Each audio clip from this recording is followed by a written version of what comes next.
Talk about the political news of the day and of the next few weeks, which is the midterms and the control for the Senate. Appraise the battleground for us. You're a pretty skilled political analyst. How likely do you think it is that your party takes majority control, and which of the races do you think will determine that outcome? Well, I'm very optimistic. I think it is more likely than not that Republicans are going to retake the Senate and that we're going to retire Harry Reid as majority leader. For the last month, I've been on the road almost nonstop. I've been going to battleground states. I've been up in Iowa. I'm headed to Georgia. I'm going to be in Alaska. I'm traveling all across the country trying to turn out conservatives. And to take control of the Senate, we need 6 seats. There are right now 10, 12, as many as 14 seats that are seriously competitive, that are within 1 or 2 points. So, Senator, what's your hunch? If they all break... What's your hunch about which ones will be the closest, or the ones that will really, on election night, be the ones that decide it? Well, there are a total of 7 Democratic seats that are up in red states that Mitt Romney carried. 6 of them, Barack Obama got 42% or less. So the natural place to start are the 42% states. Those are West Virginia, Montana, South Dakota, Arkansas, Louisiana, and Alaska. Of those, it appears West Virginia and Montana are largely off the table. The Democrats are not seriously contesting those. South Dakota, it's a little quirky with an independent, but I think South Dakota will be a safe Republican seat. And then I think all 3 of the remaining, Arkansas, Louisiana, and Alaska, look like very strong pickup opportunities. I think the incumbents there are vulnerable. And then there are a whole bunch of additional seats that I think are terrific pickup opportunities. I think Iowa, Joni Ernst is one of the strongest Senate candidates in the country. I think her opponent, the Democrat, is not a strong candidate. I think Colorado is a great pickup opportunity. I think New Hampshire, Scott Brown is running one heck of a campaign in New Hampshire. So there are a lot of seats that are in play right now, and if they break right, Republicans could pick up 10, 11, 12 seats. If they break wrong, we could end up with 3 or 4, just enough to leave Democrats in the majority. I don't think that'll happen, but it's close enough it could break either way. All right, Senator, you're a lawyer, and you have some very strong views on judicial philosophy and judicial policy.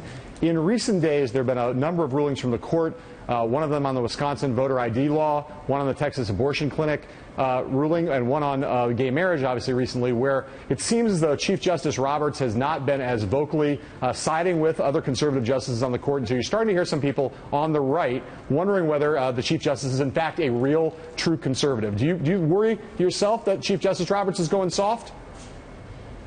Well, I think it's premature to come to those conclusions. Obviously, the Chief Justice's vote in the Obamacare decisions was a shock to just about every court washer. It was astonishing. It was very disappointing. I think it severely has tarnished the Chief Justice legacy that he did not vote to strike down that law, that he didn't, that he was willing to rewrite the statute to try to save it. I think that was a mistake. But more broadly, I think at this point, Chief Justice Roberts' tenure, still setting aside Obamacare, has been characterized by a consistency and a dedication upholding the law, and I'm certainly hopeful that the Chief Justice will continue doing so. A lot of people think the Chief Justice was on the liberal side on that gay marriage decision. Do you suspect that he was on that side? You know, I think that may be reading the wrong tea leaves. I mean, if you look at the prior decisions of the court, it has been Justice Kennedy who's been the swing vote on issues concerning gay marriage. And I think it's far more likely that the more conservative justices were less than confident where Justice Kennedy's vote was going to be, and that's why they didn't take the case. I think the outcome nonetheless amounted to judicial activism. It amounted to unelected judges essentially setting aside the marriage laws in 30 states across the union. And from the beginning of our country, marriage has been a question for the states. It's been something decided at the state level. And it's one of the geniuses of our framers that we have 50 different states. As Supreme Court Justice Louis Brandeis put it, the states are laboratories of democracy, and I think marriage laws should reflect the values and mores of the citizens. You would expect the citizens of California to make different policy decisions than the citizens of Texas or Florida or New York. That's the way our system should be, and we shouldn't have unelected federal judges or the federal government trying to impose their policy views on state legislatures and the citizens of the 50 states. Senator, you've got a pretty significant op-ed piece in USA Today this week talking about if Republicans take the majority, what you'd like to do. I recommend it to people. There's a lot in there we're not going to have time to get to, but I want to ask you about one thing that caught my eye. You talk about the need for congressional oversight and Senate hearings on a range of issues, one of which you say, in terms of Benghazi, that there should be careful and sober Senate hearings. What, for you, just briefly, are the unanswered questions after all the hearings that have been held about the tragic Benghazi matter? Well, unfortunately, there have been a number of hearings on the House side, and yet the administration continues to stonewall. And indeed, earlier this year, I introduced a resolution with 25 Senate co-sponsors for a joint committee to investigate Benghazi. But, Senator, just briefly, chairman, I'm sorry to interrupt, but just briefly, list the questions that you think require hearings on that matter. Well, let me lay out what happened, because the chairman of the Senate Foreign Relations Committee, Bob Menendez, came down and objected. And he said on the Senate floor, he has no idea if there was anything that the Secretary of State or the Secretary of Defense could have done to save those 4 Americans that night. He has no idea what could have been done to save them or why we didn't do it, but we needed no hearings to figure it out. Now, that was out of the mouth of Democrat Bob Menendez saying he doesn't know what we could have done to save those 4 Americans. We need to answer those questions. I know Secretary Clinton said, what difference does it make? You know, to the 4 men who lost their lives, to their families, and to servicemen and women all over the world, it makes a very real difference if we could have saved them and we left them in harm's way instead. Senator, real quick I just want to ask you quickly about immigration. You are a pretty staunch opponent of comprehensive reform as it's been currently put together. There's 12 million undocumented citizens here, non-citizens here. What's your proposal to do with those 12 million? Mitt Romney was in favor of self-deportation. Where are you on that issue?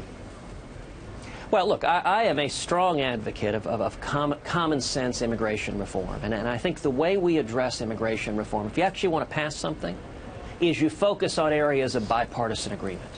There is overwhelming bipartisan agreement outside of Washington that we finally got to get serious about securing the borders and stopping the problem of illegal immigration, especially with growing threats from ISIS and Ebola, not to mention 90,000 unaccompanied children expected to come into this country. We should come together in a bipartisan way to say enough is enough. Let's secure the border. Senator, understood. I think there is also. What's your posture on what happens to the 12 million?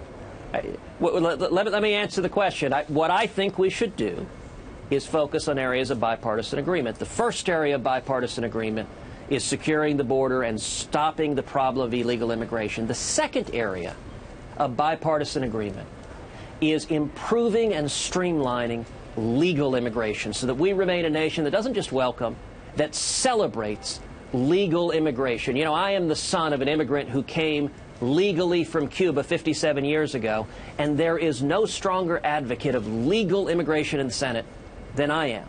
If you actually want to pass a bill, the way you do it is you focus on areas of bipartisan agreement.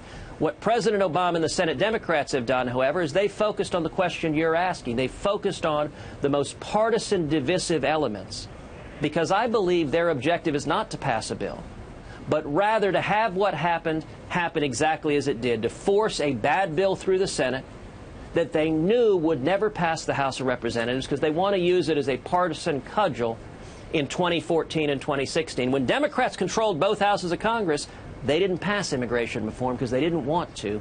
If you want to pass a bill, the way to do it is focus on areas of agreement, not engage in partisan warfare like President Obama and the Democrats. All right, Senator, next time you're in New York, we're going to have you come in and talk more about those 12 million. But for now, I want to have you take off your Senator Ted Cruz face and let's go straight to some more personal and relaxed stuff. You're a big fan of the Godfather films. I'll give you 2 choices. 1, you can do your best Godfather character imitation, or 2, you can tell us who the most compelling character in the Godfather trilogy is. Up to you.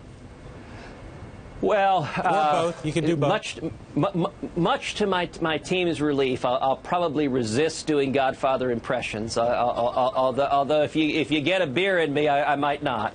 But I will say, look, all 3 Godfathers. I mean, the most compelling character is always Michael Corleone because he's engaged in a moral battle where in each decision he's trying to do the right thing. In Godfather 1, he is trying to be the honorable one, not go into the mob. and yet his father's life is threatened, and he steps up, and it's what makes it such a compelling morality tale is he tries to do the right thing and ends up being a mass murderer in every movie. And for that matter, I mean, it's summed up well in Godfather 3 when an older Michael Corleone says, "Every time I get out, they keep pulling me back in." That may be Harry Reid's motto by the end of next week.